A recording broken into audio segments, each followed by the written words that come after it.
Hello and welcome back to another video from Only One Read. This is my first video of 2026, wishing everybody a happy 2026, and hopefully this year I will be a little bit better with editing and uploading videos because there's so much material that I know that I've recorded that I have not shared, and I'm profusely sorry, but I am going to aim to do better. I've been going along with this since 2024 and we need to do better this year. So today we are doing a little bit of a book haul. This is technically, one of these books is technically a little bit of a gift, a Christmas gift per se-ish. I don't really get books for Christmas, which is a little bit sad. But I did get some money from both of my granddads, and I decided I was going to spend it on books, and I went to buy a book, but I actually ended up getting it for free because I didn't know that there was enough money on my Waterstones card for that. Then I went out today to try and spend the money, but I ended up not actually physically spending the actual money. I just used my card because basically there was still money left over from my Waterstones card, and I don't know, I felt awkward about being like, because I didn't want to spend like all of my cash, right? I wanted to keep some of it, so my initial plan was like I was going to hand her a tenner and be like, okay, I want to spend this tenner and then I'll cover the rest of it with a card. But I felt like it was too complicated to be like, she already took off money from it from my Waterstones card, and that now I've also got £10, and now I'm gonna pay. It just felt like topping up, and I just felt a little bit awkward about it. Maybe I'm overthinking it. But anyway, I've got 3 books. One of which I bought actually a few weeks ago. Last time I was here in my uni city because I've been at home on study leave. And 2 I bought today. So let's get started. First book is Phantasma, which is a dark fantasy romance. I've seen this like all over TikTok and YouTube, and I am generally into like fantasy romance. I'm not expecting absolutely great things from this. I think, like, for me, fantasy YA-esque romance is always going to be like a foundation that I will always like return to. It will always be a good comfort read for me. Like, I know that if I just want something to read, something like that is definitely going to be something that I enjoy reading, no matter how like bland it might be. I know that the market is oversaturated with this kind of thing now, but basically, this is some sort of the main character's name is Ophelia, and she enters this contest in this like lavish mansion in order to win a magical prize of a wish. And I think the wish is to save her sister. So I'll just read you the blurb. When Ophelia's sister disappears, there is only one way to save her. Ophelia must enter Phantasma, a deadly contest inside a haunted mansion, and claim its prize, a single wish. In a maze of twisting corridors and lavish ballrooms, Ophelia will face 9 challenges, each more dangerous than the last. Just as fear threatens to overwhelm her, a mysterious stranger offers her a bargain. Charming, arrogant, and infuriatingly attractive Blackwell claims he can guide her through the lethal trials ahead. Ophelia knows she shouldn't trust Blackwell. Worse still, she feels a dark and irresistible attraction drawing them closer and closer. And in Phantasma, the only thing deadlier than losing the game is losing your heart. Yeah. So you can really see, the vibe this is going for. It's going for gothic, it's going for dark romance.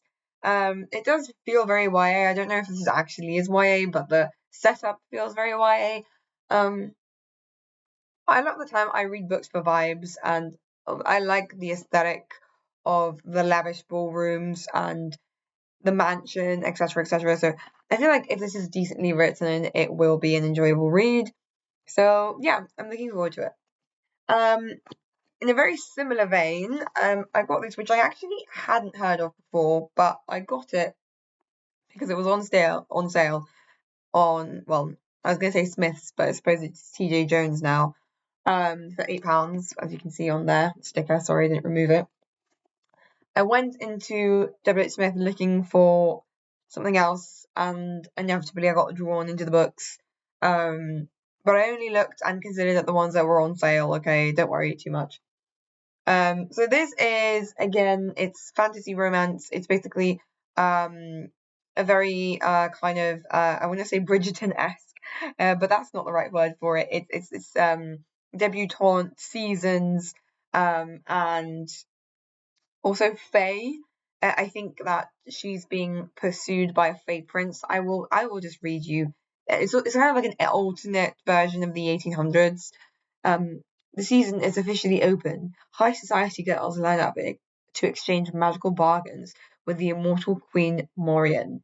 Lady Ivy Benton's season arrives with a shocking twist. The Queen announces a competition to win the hand of her Fae son, Prince Bram, and marrying the prince is a prize that could save Ivy's family from ruin. Yet every glittering Fae deal has a rotting heart, and amidst lavish balls, vicious competitions, and a dangerous alliance with Prince Bram's irresistible brother, Prince Emmett, Ivy soon realizes that at the centre of this contest lays a dark plot that could destroy all of England, and her heart along with it. So I'm a big fan of alternate histories. I think it's a really cool idea when you take a setting and you keep like the aesthetics of it and certain elements of it, but you insert other elements of it and you kind of give it its own like life. Um, I just really love that. I love it when books do that. Um, and you kind of like reimagine what would be normal in such a society. I also really, really like the Fae, and I like Fae mythology, and I like the way that I like these kinds of Fae where it's very obvious that the cheating and the lying and the tricksterisms are an integral part of the Fae's characteristics, and where that is like explored in relation to their relation to humans. This sounds quite a bit like Once Upon a Broken Heart, which I haven't read. I recently found out that Once Upon a Broken Heart was actually connected to the Caraval series, which I didn't know. I haven't read that either, but I really need to get in on it. So it's kind of like reminded me of that, which I really wanted to read, which is why I got it. Because I know that that was also kind of like a romance between like concerning like Fae. I'm a really big fan of the Cruel Prince trilogy, and I just really like the way that it handled Fae mythology. I thought they did it quite realistically, um, while still having a believable and likable love interest in Cardan. Um, I am a maths girly at heart because Sarah J. Maas, I won't lie to you, got me into reading.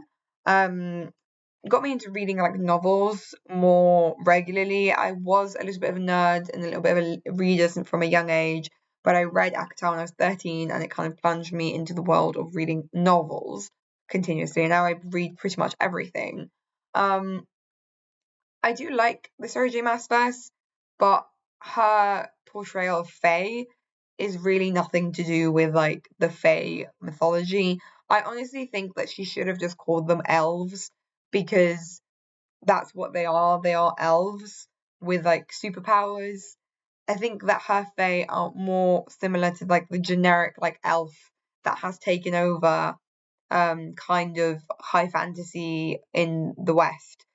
I do think I don't want to say Tolkien elves, even though they are like this archetype of the elf is based on the Tolkien interpretation of the elf, because he was the one who popularized elves in the fantasy context. However, I would say that her elves aren't really to do with those elves either, because they're not Fae, really, in my opinion. Like there's nothing of the nuance of and the aesthetic of the like Fae mythology. I don't think, apart from the pointed ears, that's all they've got going for them.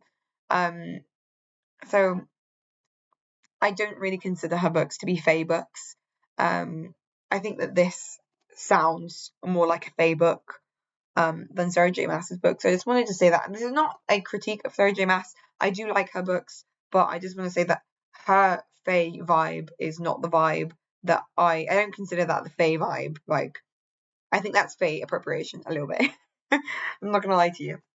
Okay, now this is the one I'm very, very, very excited for. I don't know why I slipped into this accent, but this is Hunger Stone, and it is a sapphic rewriting of Carmilla.